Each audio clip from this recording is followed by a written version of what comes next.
So hi everyone, and welcome to Keep Calm and Fasten Your Seatbelts. So I'm Sonya. I work door hoodies usually, and I listen to too much synthwave music, so I'm a legit security engineer. So first of all, I would like to introduce you what is cybersecurity and why is it important. So cybersecurity is the techniques of protecting computers, networks, program, and data from unauthorized access or attacks that are aimed for exploitation. So we've seen several attacks. I'm sure you're quite familiar with some of them.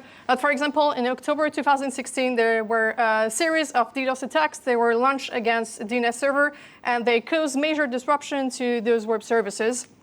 And you would get this, the pink unicorn from GitHub. So how does this work? Like usually the attacker would go on website like showdown.io. They will type, like here in this case, I've typed the webcam, and this gives me the result of all the webcam connected to the internet, and they will zombify all of those devices and launch an attack against a DNS server. Another one that you might be familiar with is ransomware. Usually a quite classic script would be that you have a phishing attack, and then the person gives their credential, and then they kind of encrypt the data, and you have to actually pay by Bitcoin to have it decrypted. This is WannaCry, and it actually hit 130 countries. It was one of the biggest ransomware attack. Another one might be, some of you might have received last summer. It's called the porn scam email. So you had the blurred one is the password. Usually the attacker would say that they've actually recorded you doing some nasty stuff, and then you had to actually pay Bitcoins to not having it released. So obviously this is a scam. What I usually recommend is to take the Bitcoin address down there and to actually check if there's any money within this wallet. Obviously it's a scam, so there is zero, nobody paid for that. And also the attacker usually will go to the dark web to collect breaches account and a lot of collected emails. A good way to see if you have been pwned, there's a website, literally, have I been pwned? You can put your email address and see which account you've actually been breached to. So usually how data breaches occur. So you have the attacker, like two ways. They usually do like social engineering, do a little bit of research, or they would try to find any vulnerabilities or attack vectors through the app, and then they will actually launch the attack and try to exfiltrate information, and here you go. Like the day after, you'll have those in the newspaper, like all of those data breaches, the usual one. So you would say, okay, yeah, that's cool, Sonya, this is like cybersecurity, but why is it impacting developers? So I'm going to give you a couple of examples for web app securities. The first one is around the Trump donation website incident. I don't know if some of you have actually heard about that incident. So a couple of years back, the US presidential campaign was ramping up. The Trump camp did something stupid. Not surprising. One of their developers embedded this code in the campaign's donation website, this one. You're probably not seeing what's wrong in that script, but actually this tag was in the source code directly over the donation page from Donald Trump, and was pulling the script directly off a full stack developer called Igor Escobar GitHub repository. I bet this full stack developer is a nice guy, but I don't know if he would be happy actually to be embedded on if the code would be embedded within Trump website. So basically, you can submit a PR to inject arbitrary JavaScript code into Donald Trump's site. How exciting. This was the donation page at the time. And if you looked at the source code, you could see actually the script directly embedded within the donation page. So this page is loading a JavaScript file directly from a page hosted on GitHub Pages. And GitHub Pages serves the file directly from the corresponding GitHub repository, the JS page branch. Which means that if the file on GitHub gets modified somehow, the changes will be reflected on Trump's website, usually under 30 seconds. So the repository was a jQuery mask plugin. This is just to enhance some sort of like the UX of submitting a form. So this was the,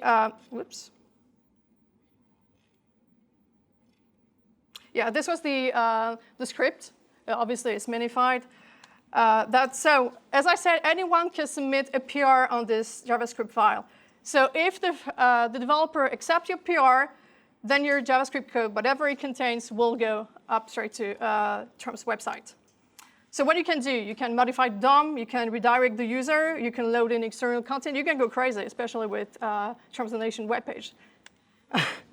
So for example, if you're taking this and setting the location host to Hillary Clinton website, basically every person will now get redirected to Clinton website.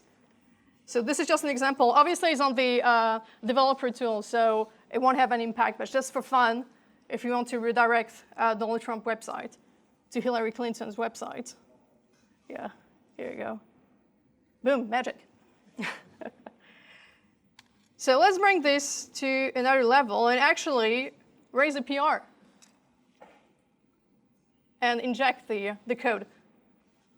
This is as easy as it is, actually. So obviously, the researcher who did this just to troll, he didn't actually erase the PR, obviously. But yeah, so the security hole was fixed within less than 3 hours, and no actual damage was done besides bad PR for the Trump campaign. It was all over Twitter on that time. Another example is the crypto miner incident. You would tell, yeah, that's quite the usual. So you might have heard about that one. So if you look at the dev tools, you have like coinhive.com, and it was all over the place on ICO, on the United States courts, on the General Medical Council, in Manchester City Council, even in Australia. It was all over the place, and you could actually see it was loaded through the requests. It's just to show you that it was loaded through the request. And here you have more than 30,000 websites that are likely all victims of this crypto miner. So just to be clear, it wasn't the sites themselves that were compromised. It was rather a script they had a dependency on. So that dependency was on TextHelp, and TextHelp actually got compromised. So TextHelp is an accessibility platform, which is good for adding. And one of their products is called Browse Aloud. So this is the tool that actually got compromised. It's as easy as just like take this script and embed it within your website. So now we're back to the Trump problem, but this time it's real. It happened. So this piece of code has been compromised. You could see here the obfuscated version at the top. This was actually the crypto miner piece of code. This is the obfuscated version, and you could see like you don't need to be a crypto miner expert, but you could see that here the miner is starting, and it's going to do some stuff with your CPU config. So Conhive say that they have no direct involvement from them in this case. What happened is an attacker managed to gain access to the storage where the file was and compromise it on Browse Aloud and TextHelp. So the file gets distributed over the CDN, and now every single website that's embedding it has the crypto miner. Another example is the Eventstream NPM package incident. You might have been familiar with this one last year in 2018.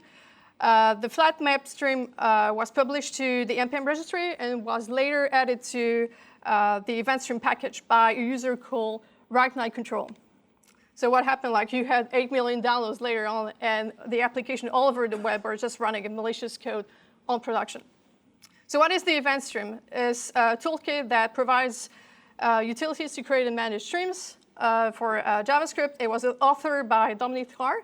Dominic Tarr has more than 400 packages. They have like more than 30 contributors and 2,000 stars.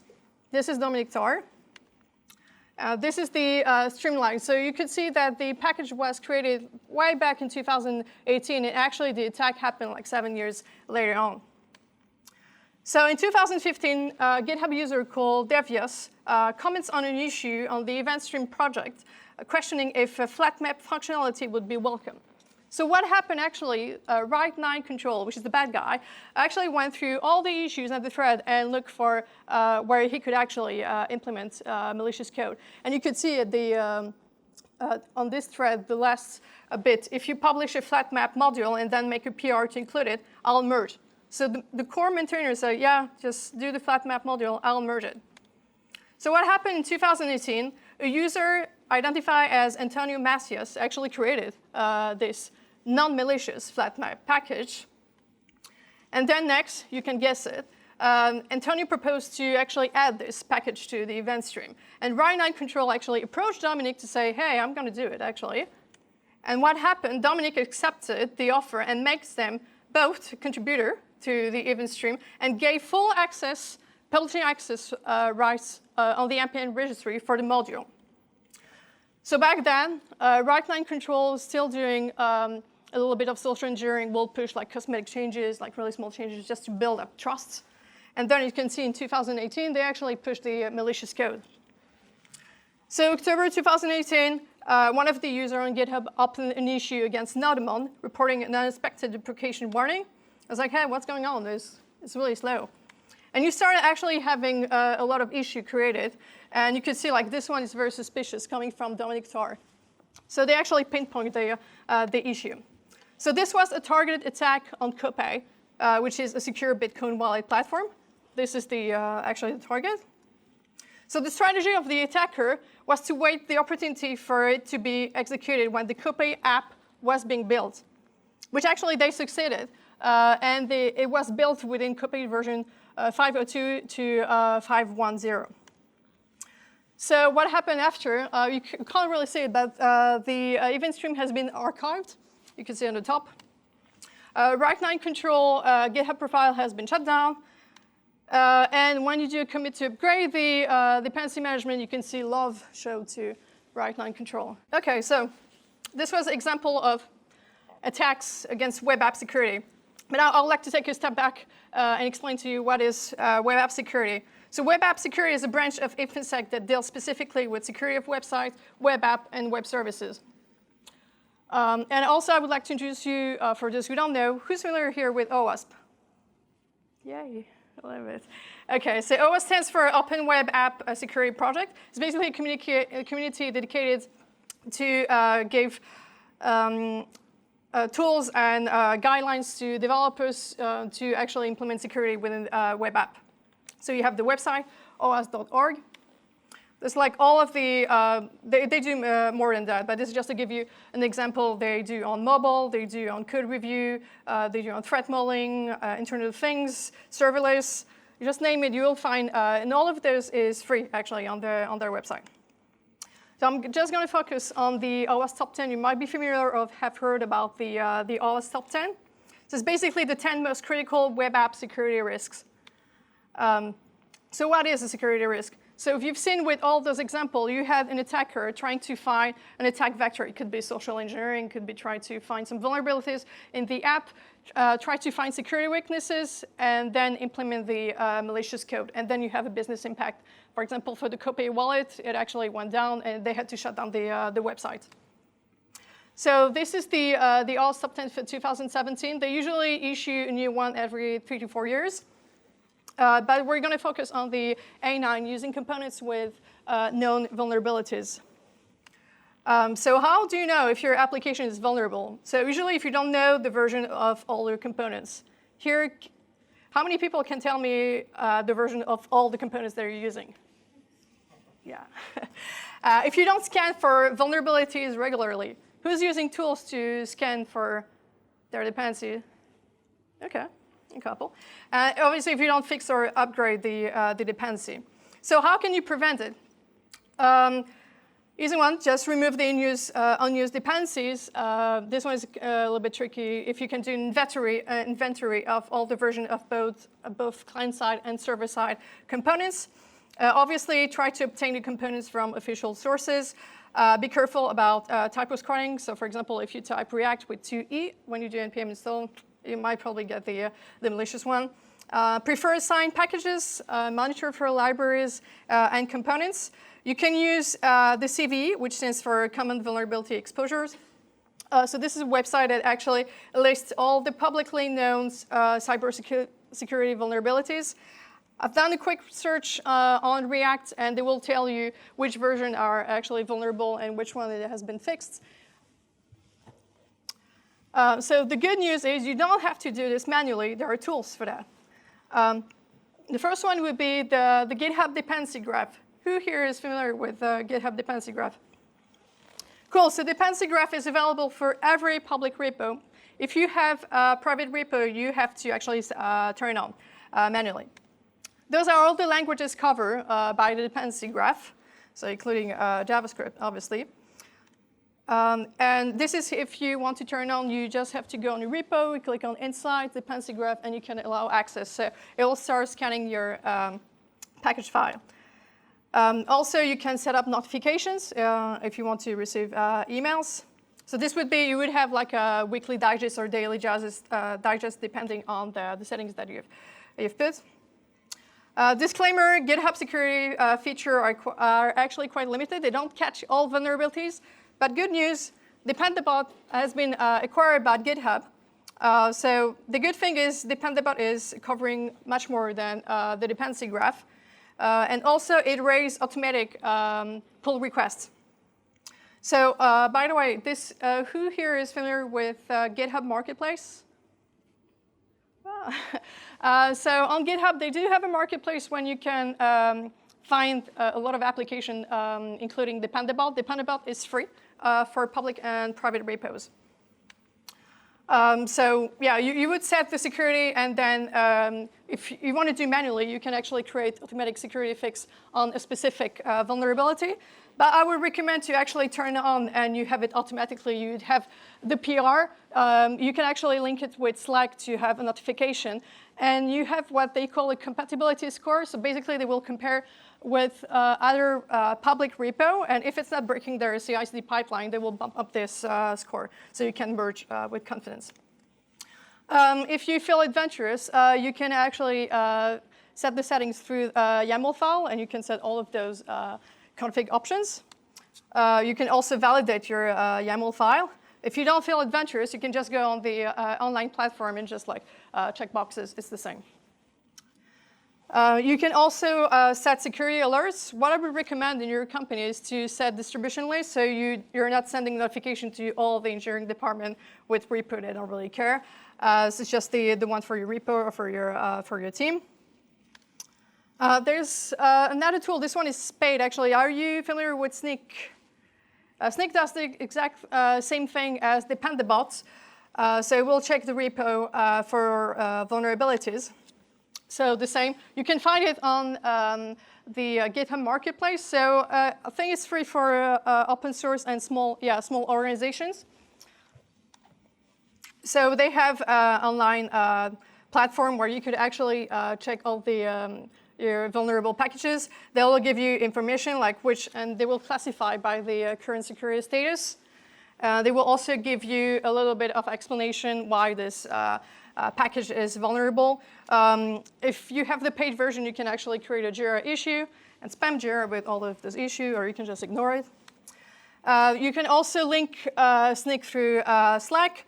For those of you who are wondering how you do the link, it's all based through webhooks. So usually you go on those tools on the online platform. They would usually have an integration tab, and you could just select Slack, take the webhook, and do the same for on Slack. You can actually customize it. And Snyk would be stepped through your CI/CD pipeline, as you can see here. Obviously, they have the option of sending you emails when you have a new vulnerability.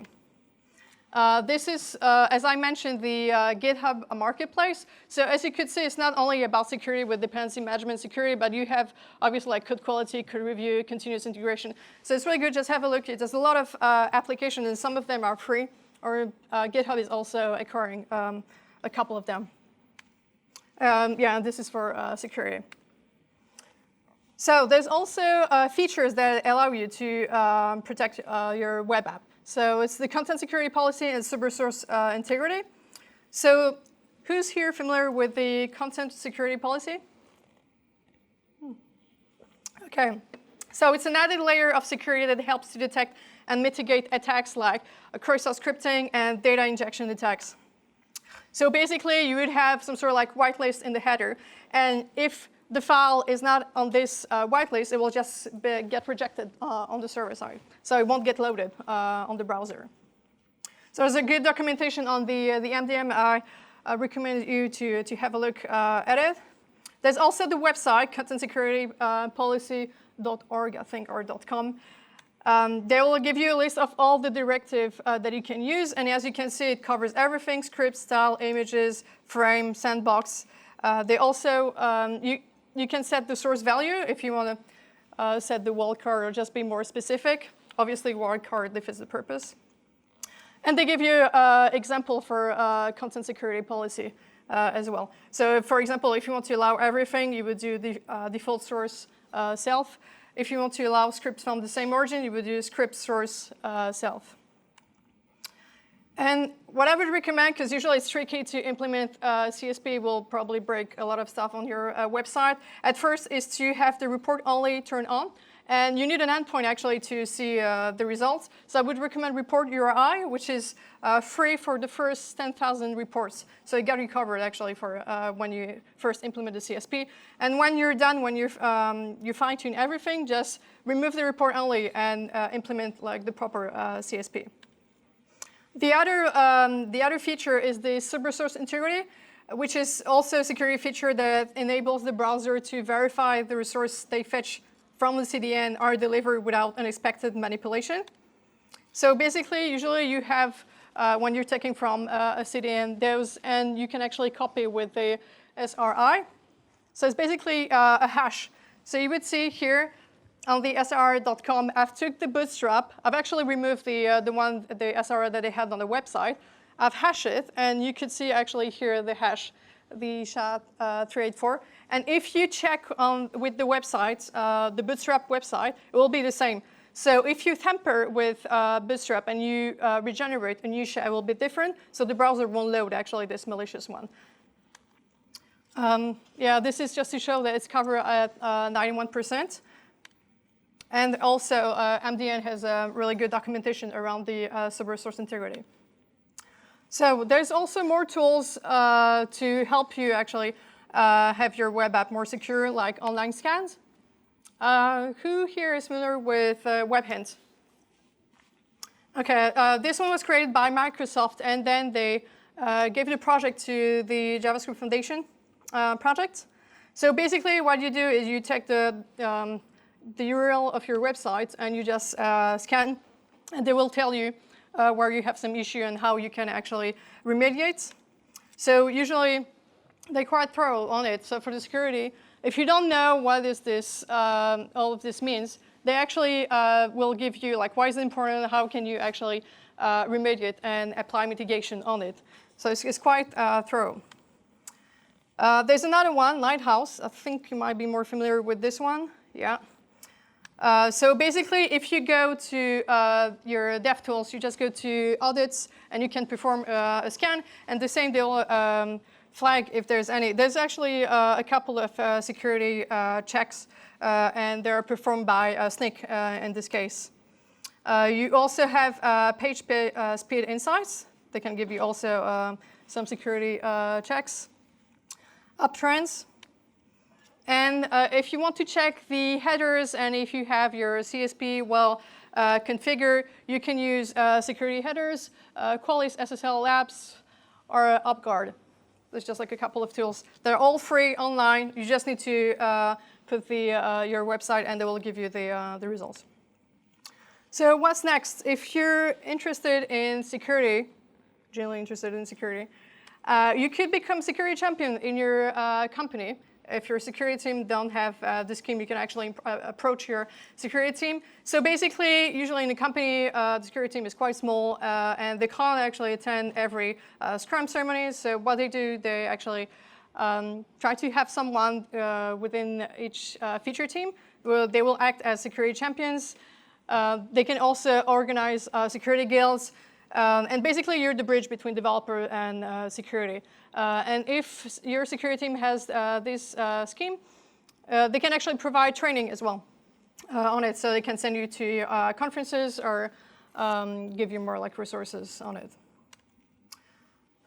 Before finishing, I just wanted to recommend from Snyk a report which is called the State of Open Source Security Report, and from Sonya the State of Software Supply Chain. So they will go also through the example that I've mentioned earlier. And there's the postmortem for Snyk. This is for the Eventstream. And Troy Hunt is an Australian security researcher that writes a lot of blog posts around CSP and SRI if you want to learn more about those features.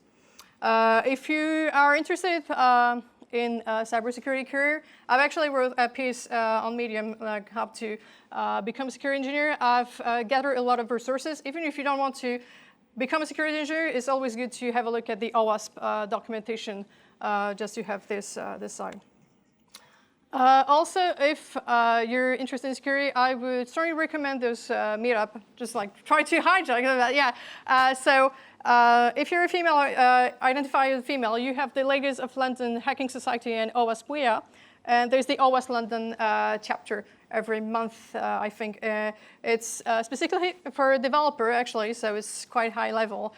So yeah, it's good meetups. And yeah, I'll just finish with get secure, be secure, and stay secure. Thank you.